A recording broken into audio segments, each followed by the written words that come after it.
Welcome to the next section. ഇന്ന് ഞാൻ ചർച്ച ചെയ്യാൻ പോകുന്നത് പ്രീ അനസ്തെറ്റിക് ഇവാലുവേഷനുമായി റിലേറ്റ് ചെയ്തിട്ടുള്ള കുറച്ച് കാര്യങ്ങളാണ്. എന്താണ് പ്രീ അനസ്തെറ്റിക് ഇവാലുവേഷൻ എന്ന് നമുക്ക് എല്ലാവർക്കും അറിയാം. നമ്മളൊരു പേഷ്യൻറ്റിനെ അനസ്തേഷ്യയ്ക്ക് വിധേയനാക്കുന്നതിന് മുന്നേ നമ്മൾ ആ പേഷ്യൻറ്റിൽ നമുക്ക് അറിഞ്ഞിരിക്കേണ്ട കുറേ കാര്യങ്ങൾ നമ്മൾ ടെസ്റ്റ് ചെയ്യാറുണ്ടല്ലേ. അപ്പോൾ അതുമായിട്ട് റിലേറ്റ് ചെയ്തിട്ടുള്ള ചെക്കപ്പുകളാണ് നമ്മൾ പ്രീ അനസ്തേഷ്യ ചെക്കപ്പുകൾ എന്ന് പറയുന്നത്. അപ്പോൾ അതുമായിട്ട് റിലേറ്റ് ചെയ്തിട്ട് നമുക്ക് എക്സാമിന് ചോദിക്കാൻ സാധ്യതയുള്ള കുറച്ച് കാര്യങ്ങളാണ് ഞാൻ ഇന്നിവിടെ ഡിസ്കസ് ചെയ്യാനായിട്ട് പോകുന്നത്. നമുക്ക് സെക്ഷനിലോട്ട് പോവാം. പ്രീ അനസ്തെറ്റിക് ഇവാലുവേഷൻ എന്ന് പറയുമ്പോൾ തന്നെ ആദ്യമായിട്ട് നമ്മുടെ മനസ്സിൽ ഓർമ്മ വരുന്ന സംഭവം എന്ന് പറയുന്നത് മല്ലമ്പട്ടി ക്ലാസിഫിക്കേഷനാണ്. എന്താണ് മല്ലമ്പട്ടി ക്ലാസിഫിക്കേഷൻ? ഇന്ത്യൻ ബോണായിട്ടുള്ള അമേരിക്കൻ അനസ്തേഷ്യോളജിസ്റ്റ് ശേഷാഗിരി മല്ലമ്പട്ടി ഒരു പേഷ്യൻറ്റിൻ്റെ എയർവേ ആക്സസ് ചെയ്യാനായിട്ടും ഡിഫിക്കൽട്ടി ഇൻ ഇൻറ്റുബേഷൻ മുൻകൂട്ടി തിരിച്ചറിയാനും വേണ്ടിയിട്ട് മൗത്ത് ഓപ്പണിംഗ് വെച്ചിട്ട് നടത്തിയിരിക്കുന്ന ക്ലാസിഫിക്കേഷനെയാണ് നമ്മൾ മല്ലമ്പട്ടി ക്ലാസിഫിക്കേഷൻ എന്ന് പറയുന്നത്. അപ്പോൾ ഇന്ത്യൻ ബോണായിട്ടുള്ള അമേരിക്കൻ അനസ്തേഷ്യോളജിസ്റ്റ് ശേഷാഗിരി മല്ലമ്പട്ടി എന്താണ് മൗത്ത് ഓപ്പണിംഗ് വെച്ചിട്ട് എയർവേ ആക്സസും ഡിഫിക്കൽട്ടി ഇൻ ഇൻറ്റുബേഷനും പ്രെഡിക്റ്റ് ചെയ്യാനായിട്ട് ഉണ്ടാക്കിയിരിക്കുന്ന ക്ലാസിഫിക്കേഷനാണ് നമ്മുടെ മല്ലമ്പട്ടി ക്ലാസിഫിക്കേഷൻ എന്ന് പറയുന്നത്. പ്രധാനമായിട്ടും മല്ലമ്പട്ടി ക്ലാസിഫിക്കേഷൻ 4 എണ്ണമാണുള്ളത്. അത് ഈ കാണുന്ന പിക്ചറിൽ നമുക്ക് കാണാൻ സാധിക്കും. അതായത് മല്ലമ്പട്ടി ക്ലാസിഫിക്കേഷൻ എന്ന് പറയുന്നത് മല്ലമ്പട്ടി ക്ലാസിഫിക്കേഷൻ ക്ലാസ് 1 എന്ന് പറയുന്നത് ഒരു മൗത്ത് ഓപ്പണിങ്ങിൽ നമുക്കൊരു പേഷ്യൻറ്റിൻ്റെ അല്ലെങ്കിൽ ഒരു വ്യക്തിയുടെ ഫുൾ വ്യൂ ഓഫ് സോഫ്റ്റ് പലേറ്റിൻ്റെ മുഴുവൻ വ്യൂവും ഉവ്യൂളയും ടോൺസിലാർ പില്ലേഴ്സും കാണാൻ സാധിക്കുന്നു എന്നുണ്ടെങ്കിൽ, ഒരു പേഷ്യൻറ്റിൻ്റെ full view of soft palate, uvula, tonsillar pillar ഇത് ഇത്രയും നമുക്ക് വ്യക്തമായിട്ട് കാണാൻ സാധിക്കുന്നു എന്നുണ്ടെങ്കിൽ അത് മല്ലമ്പട്ടി ക്ലാസിഫിക്കേഷൻ 1.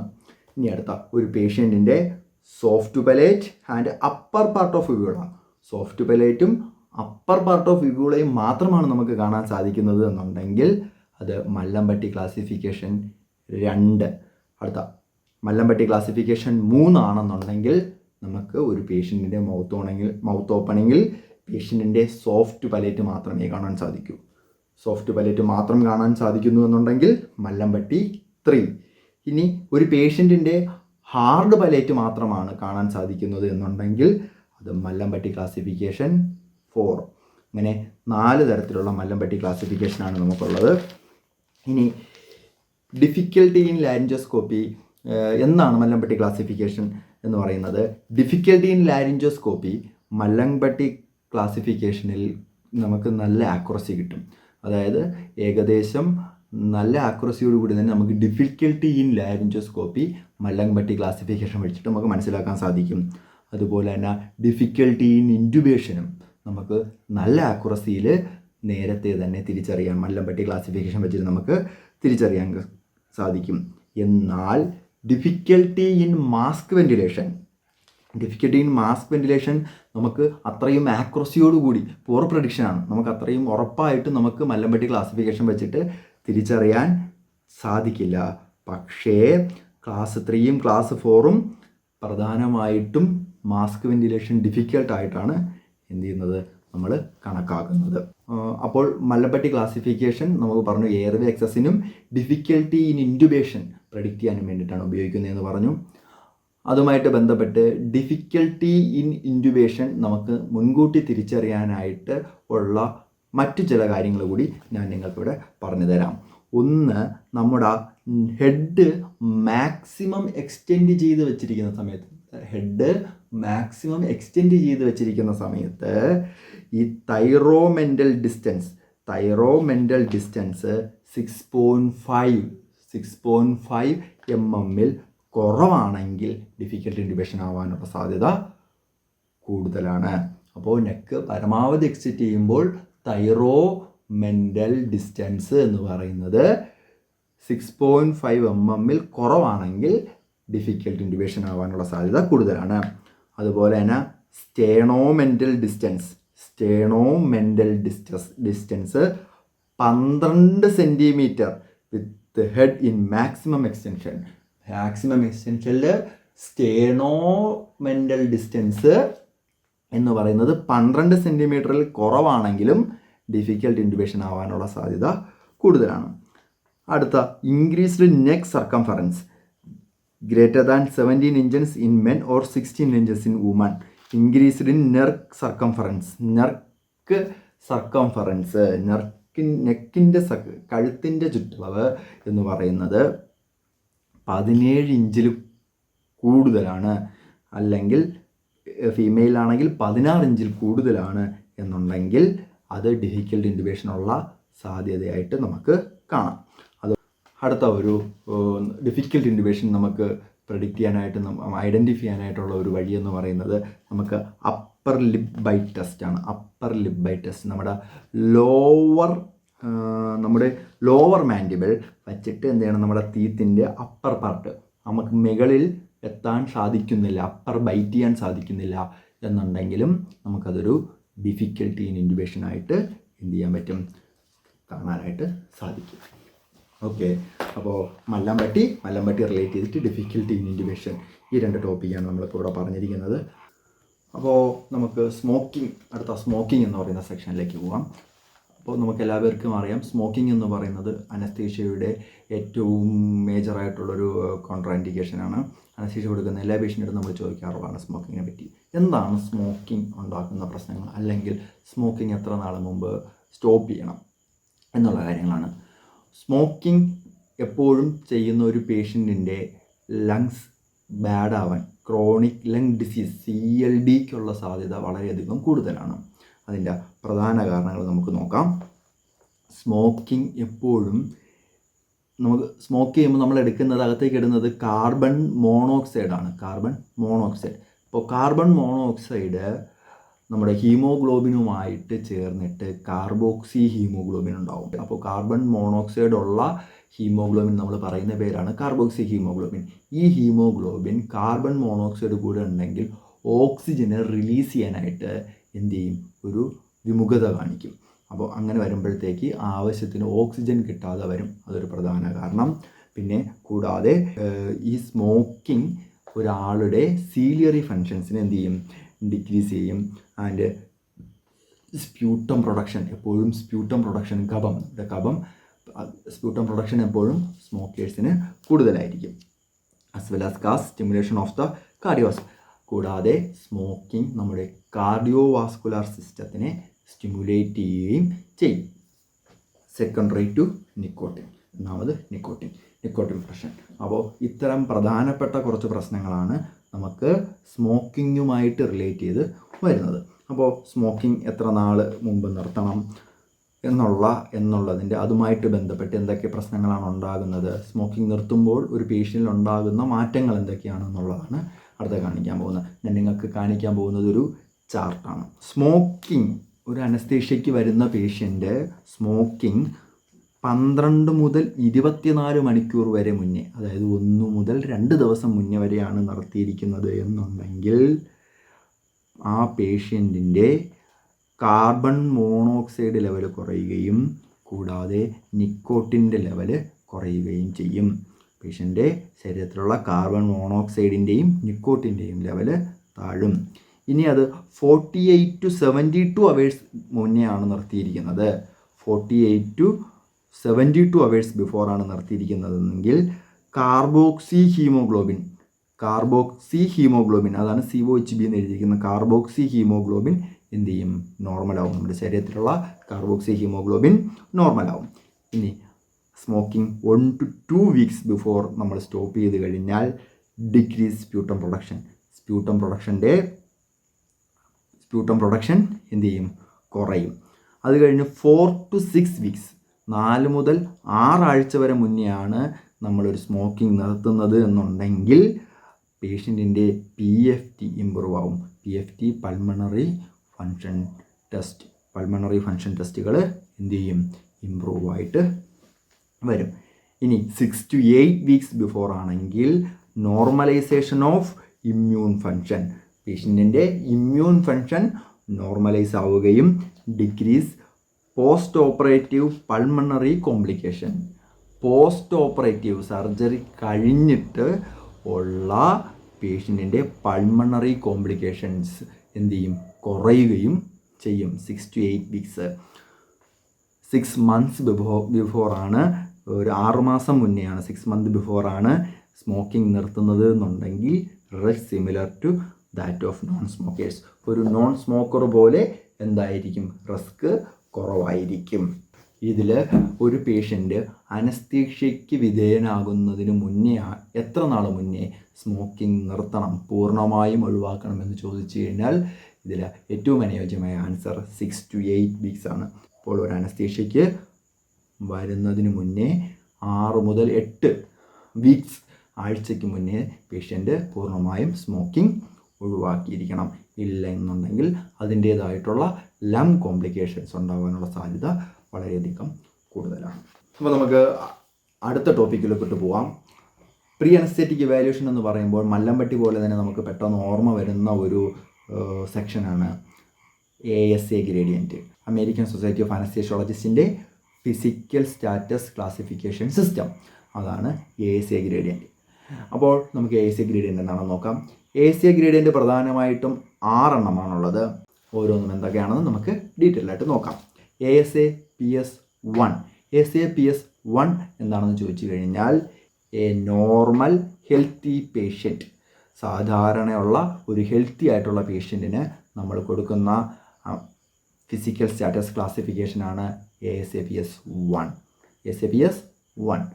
അടുത്ത ASA PS2 എന്താണെന്ന് നോക്കിക്കഴിഞ്ഞാൽ a patient with mild systemic diseases.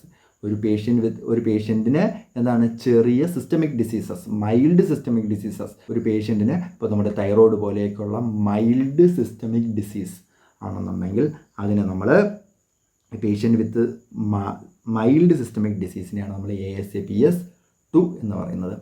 ASA classification 3 എന്ന് പറയുന്നത് A patient with severe systemic disease.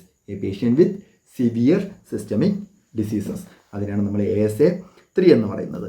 അടുത്തത് ASA ഗ്രേഡിയൻറ്റ് 4. ASA ഗ്രേഡിയൻറ്റ് 4 എന്താണെന്ന് വെച്ച് കഴിഞ്ഞാൽ എ പേഷ്യൻറ്റ് വിത്ത് സിവിയർ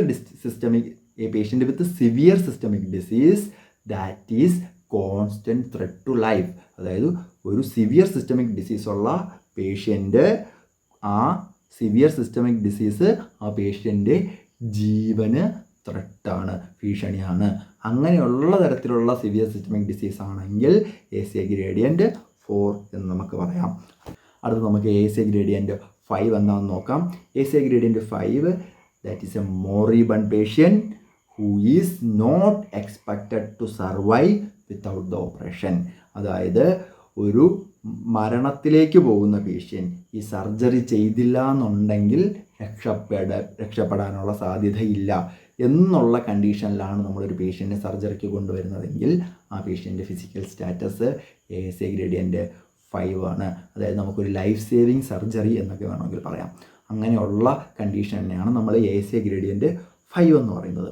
ഇനി ASA ഗ്രേഡിയൻറ്റ് 6, അതായത് മരിക്കാൻ പോകുന്ന ഒരു പേഷ്യൻറ്റ് നമ്മൾ സർജറിക്ക് കൊണ്ടുവരുന്നെങ്കിൽ അപ്പോൾ ASA ഗ്രേഡിയൻറ്റ് 6.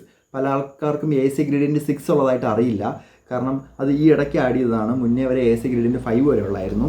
അപ്പോൾ ASA ഗ്രേഡിയൻറ്റ് 6 എന്തെന്ന് വെച്ച് കഴിഞ്ഞാൽ that is A declared brain death patient. അതായത് ബ്രെയിൻ ഡെത്ത് ഡിക്ലെയർ ചെയ്ത് ഉറപ്പിച്ചു കഴിഞ്ഞ ഒരു പേഷ്യൻറ്റ്. പിന്നെ എന്തിനാ ആ പേഷ്യൻറ്റിനെ സർവൈവ് ചെയ്യുന്നത്?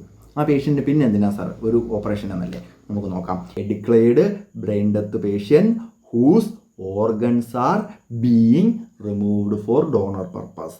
അതായത് മരിച്ച് ബ്രെയിൻ ഡെത്തായി കഴിഞ്ഞ ഒരു പേഷ്യൻറ്റിനെ ഓർഗൻ ട്രാൻസ്പ്ലാന്റുകൾക്ക്, ലിവർ, കിഡ്നി തുടങ്ങിയിട്ടുള്ള ഓർഗനുകൾ ട്രാൻസ്പ്ലാന്റ് ചെയ്യാൻ വേണ്ടിയിട്ടുള്ളൊരു പർപ്പസിന് വേണ്ടിയിട്ട് കടാവർ ഡോണറായിട്ട് എടുക്കുന്ന പേഷ്യൻറ്റുകൾക്കാണ് നമ്മൾ ASA ഗ്രേഡിയൻറ്റ് 6 കൊടുക്കുന്നത്. അപ്പോൾ നമുക്കൊന്നുകൂടെ നോക്കാം.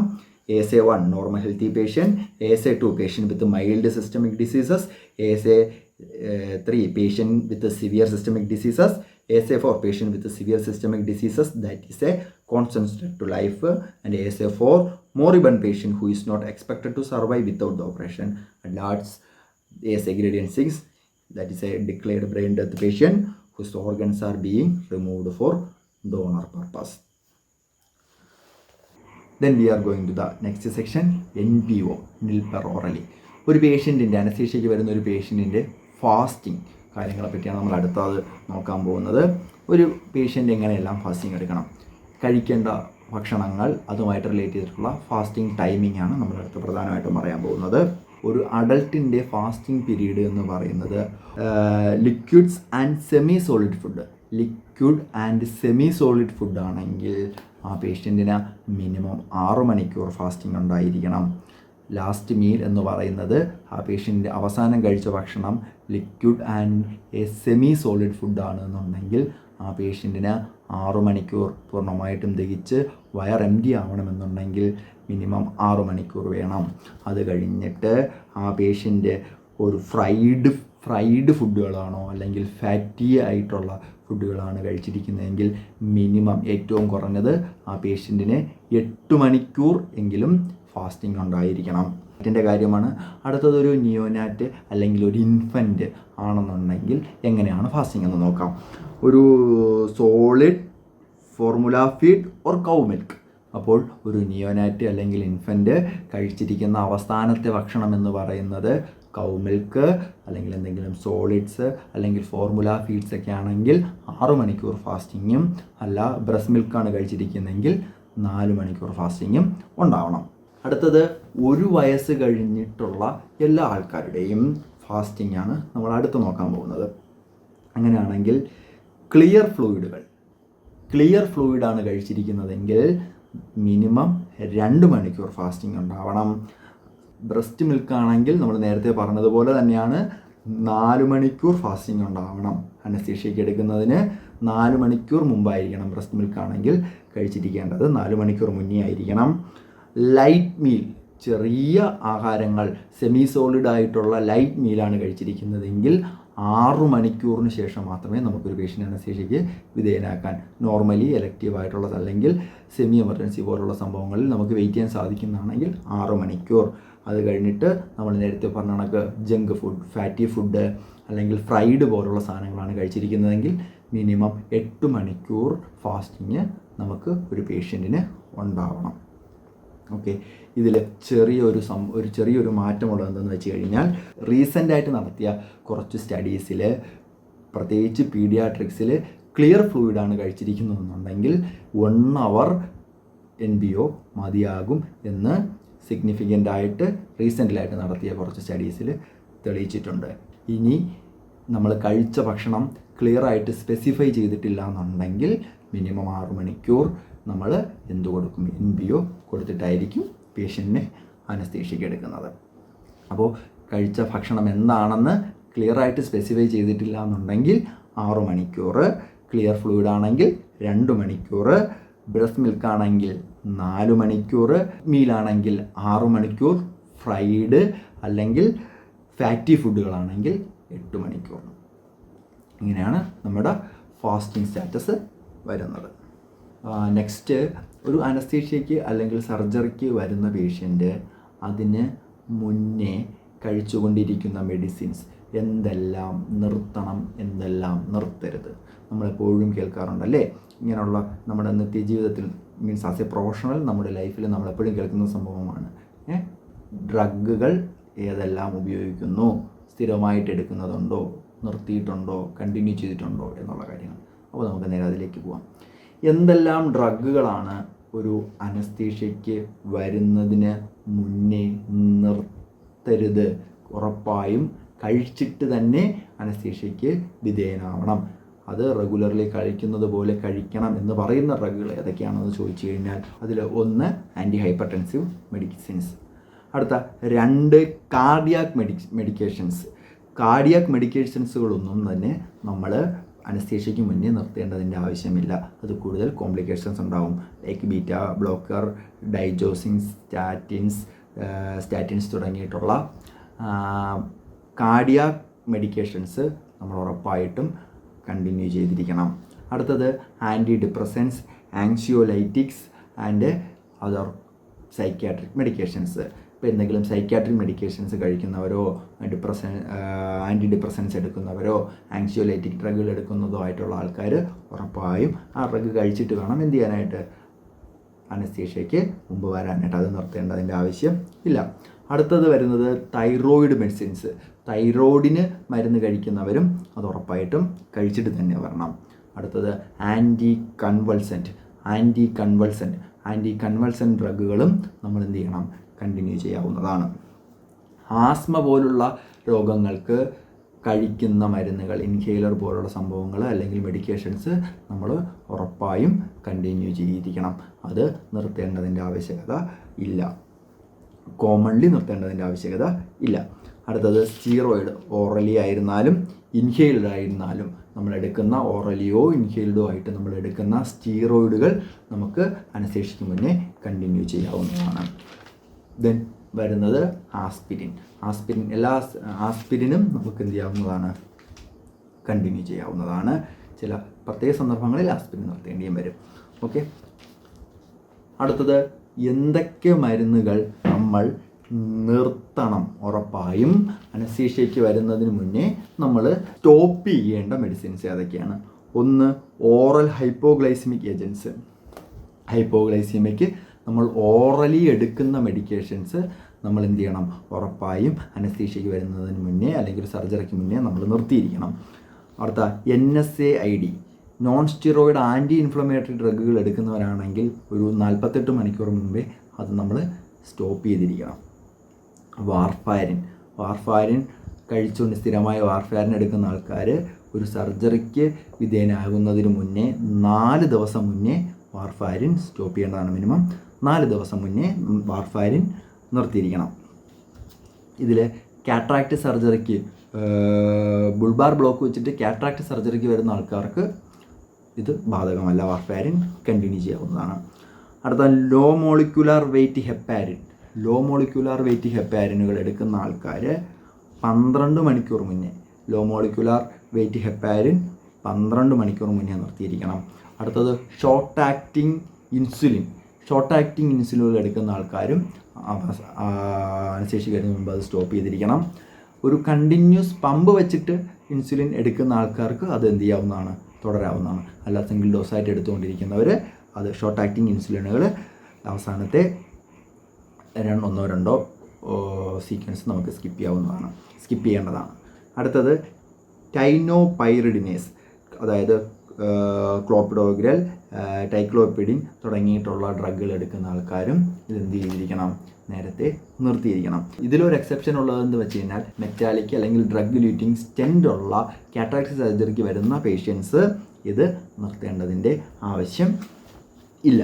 അടുത്തത് ആസ്പിരിൻ. ഞാൻ നേരത്തെ പറഞ്ഞു, ചില സർജറിക്ക് പ്രത്യേകിച്ച് പ്ലേറ്റ്ലെറ്റ് ഇൻഹിബിഷൻ റിവേഴ്സ് ചെയ്യേണ്ട കണ്ടീഷൻ പോലുള്ള ചില സർജറികൾക്ക് എന്ത് വേണ്ട, ആസ്പിരിൻ നിർത്തണം. അല്ലാത്ത സർജറികൾക്ക് ആസ്പിരിൻ നമുക്ക് കണ്ടിന്യൂ ചെയ്യാവുന്നതാണ്. നെക്സ്റ്റ്, മോണോ അമൈൻ ഇൻഹിബിറ്റേഴ്സ്, അതായത് സെറോട്ടോണിൻ, നോർഎപ്പിനെഫ്രിൻ പോലുള്ള സാധനങ്ങൾ പൊതുവേ നിർത്തേണ്ട ആവശ്യമില്ല. എന്നാലും അനസ്തെറ്റിസ്റ്റിൻ്റെ ഇഷ്ടം പോലെയോ അല്ലെങ്കിൽ വേറെ എന്തെങ്കിലും ഇൻഡിക്കേഷൻ ഉണ്ടെങ്കിൽ മാത്രമേ നിർത്താറുള്ളൂ. അപ്പോൾ അത്തരം സാധനങ്ങൾ. അത് കഴിഞ്ഞിട്ട് ഹെർബൽ മെഡിക്കേഷൻസ് ആയുർവേദം പോലുള്ള സംഭവങ്ങൾ കഴിക്കുന്നവർ ഒരു 2 വീക്സ് മുന്നേ ആയിട്ട്, ചില അനസ്തേഷ്യ മെഡിക്കേഷൻസ് റിയാക്ട് ചെയ്യാൻ സാധ്യത ഉള്ളതുകൊണ്ടും അല്ല അങ്ങനെയുള്ള കുറച്ച് സംഭവങ്ങളുള്ളതുകൊണ്ട് ഹെർബൽ മെഡിക്കേഷൻസ് ഒരു 2 വീക്സ് മുന്നേ നമ്മൾ നിർത്തണം. അടുത്തത് ട്രൈസൈക്ലിക് ആൻറ്റി ഡിപ്രസൻസ് ഒരു 3 വീക്സ് മുന്നേ നമ്മൾ സർജറിക്ക് നിർത്തേണ്ടതുണ്ട്. കൂടാതെ ലിഥിയം ഡ്രഗുകൾ നമ്മൾ ഒരു 24 to 48 അവേഴ്സ് ബിഫോറും എന്ത് ചെയ്യണം, നമ്മൾ സ്റ്റോപ്പ് ചെയ്യണം. അടുത്തത് നമ്മൾ പോകുന്നത് ആൻറ്റിബയോട്ടിക്കിലേക്കാണ്. നമുക്ക് എല്ലാവർക്കും അറിയാം, ആൻറ്റിബയോട്ടിക് കൊടുത്തോ, ആൻറ്റിബയോട്ടിക് പോയിട്ടാണോ വന്നത്, എപ്പോൾ കൊടുത്തു എന്നുള്ള ചോദ്യങ്ങളെല്ലാം നമ്മൾ നേരിട്ടുകൊണ്ടിരിക്കുന്ന ഒരു പ്രശ്നമാണ്. അപ്പോൾ ആൻറ്റിബയോട്ടിക് എപ്പോൾ കൊടുക്കണം? National surgical infection project recommend ചെയ്യുന്നത് 1 hour പ്രയോർ ടു സർജറിക്ക് 1 മണിക്കൂർ മുന്നേ ആൻറ്റിബയോട്ടിക് കൊടുത്തിരിക്കണം എന്നുള്ളതാണ്. ഇതിൽ 2 കാര്യങ്ങൾ പറയുന്നത്, ടൂണിക്കേറ്റ് അപ്ലൈ ചെയ്യുന്ന പേഷ്യൻ്റ് ആണെങ്കിൽ ടൂണിക്കേറ്റ് ഇൻഫ്ലേറ്റ് ചെയ്യുന്നതിന് മുന്നേ എന്തിരിക്കണം, ആൻറ്റിബയോട്ടിക് കൊടുത്തിരിക്കണം. ഇനി അടുത്ത രണ്ടാമത്തെ ഒരു കാര്യം പറയുന്നത് വാങ്കോമൈസിൻ ആണെന്നുണ്ടെങ്കിൽ 2 hours ബിഫോർ, 2 മണിക്കൂർ മുന്നേ എന്ത് ചെയ്തിരിക്കണം, ആൻറ്റിബയോട്ടിക് കൊടുത്തിരിക്കണം. അപ്പോൾ യൂഷ്വലി പറയുന്നത് 1 hour prior to the surgery പിന്നെ ടൂണിക്കേറ്റ് ഉള്ള പേഷ്യൻ്റ് ആണെങ്കിൽ ടൂണിക്കേറ്റ് ഇൻഫ്ലേറ്റ് ചെയ്യുന്നതിന് മുന്നേ ആൻറ്റിബയോട്ടിക് കൊടുത്തിരിക്കണം. വാങ്കോമൈസിൻ ആണെങ്കിൽ 2 മണിക്കൂർ മുന്നേ ആൻറ്റിബയോട്ടിക് കൊടുത്തിരിക്കണം. Then next postoperative nausea vomiting. Postoperative nausea വോമിറ്റിങ്ങിൻ്റെ കുറച്ച് റീസൺസ് അല്ലെങ്കിൽ ഉണ്ടാകാൻ സാധ്യതയുള്ള കുറച്ച് കാരണങ്ങളാണ് ഞാൻ ഇവിടെ പറയാൻ പോകുന്നത്.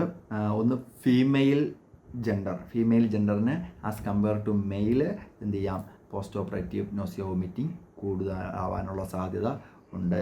അടുത്ത ഹിസ്റ്ററി ഓഫ് മോഷൻ സിക്നസ് യാത്രയൊക്കെ ചെയ്യുമ്പോൾ ഛർദ്ദിക്കുക അല്ലെങ്കിൽ അങ്ങനെയുള്ള എന്തെങ്കിലും പ്രശ്നങ്ങളുള്ള ആൾക്കാരാണെങ്കിൽ അവർക്കും പോസ്റ്റ് ഓപ്പറേറ്റീവ് നോസിയ വോമിറ്റിങ്ങിനുള്ള റിസ്ക് കൂടുതലാണ്. നോൺ സ്മോക്കേഴ്സ് അല്ലാത്ത ആൾക്കാർക്ക് കമ്പയർ ടു സ്മോക്കേഴ്സ് അല്ലാത്ത ആൾക്കാർക്ക് പോസ്റ്റ് ഓപ്പറേറ്റീവ് നോസിയ വോമിറ്റിംഗ് ഉണ്ടാകാനുള്ള സാധ്യത കൂടുതലാണ്.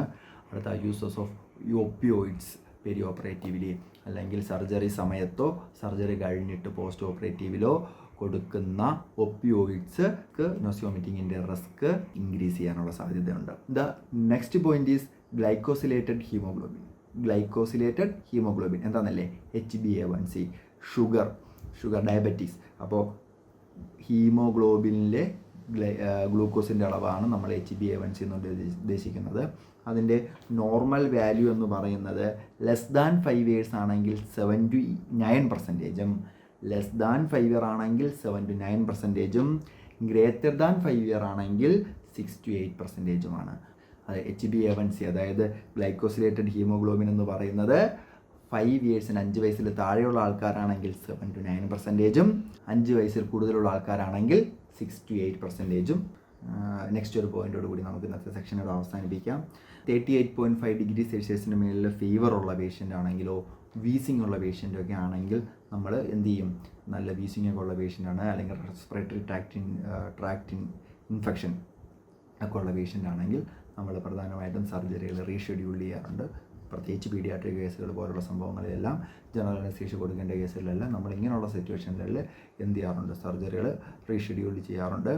അടുത്ത നമ്മളെപ്പോഴും ശ്രദ്ധിക്കേണ്ട ഒരു കാര്യം OSA ഒബ്സ്ട്രക്റ്റീവ് സ്ലീപ്പിംഗ് അബ്നോർമാലിറ്റി എന്ന് പറയുന്ന ഒരു സംഭവം ഒരിക്കലും റെസ്പിറേറ്ററി ട്രാക്റ്റ് ഇൻഫെക്ഷൻ അല്ല. OSA റെസ്പിറേറ്ററി ട്രാക്റ്റ് ഇൻഫെക്ഷൻ അല്ല. ഇത്രയും കാര്യങ്ങൾ പറഞ്ഞുകൊണ്ട് ഇന്നത്തെ ക്ലാസ്സിനോട് മൈൻഡപ്പ് ചെയ്യാണ്. അപ്പോൾ have A nice day. Thank you. Waiting for the next section.